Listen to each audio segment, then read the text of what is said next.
So we've discussed the remedies that are available to a buyer when a seller breaches. Now, previously we mentioned that a seller has a right to cure, and that right to cure can affect the buyer's remedies. Essentially, if the breach is not fundamental, it's a late shipment or a partial shipment, a seller has a right to cure as long as it is within the time period specified for performance in the contract. The seller has a right to fix whatever it did wrong. So if our contract calls for the delivery of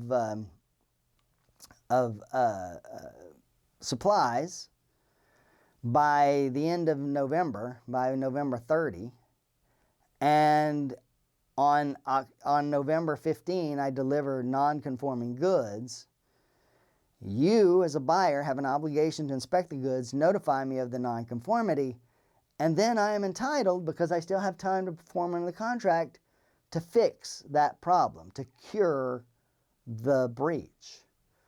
So a seller's right to cure may limit the rights of the buyer to invoke its remedies.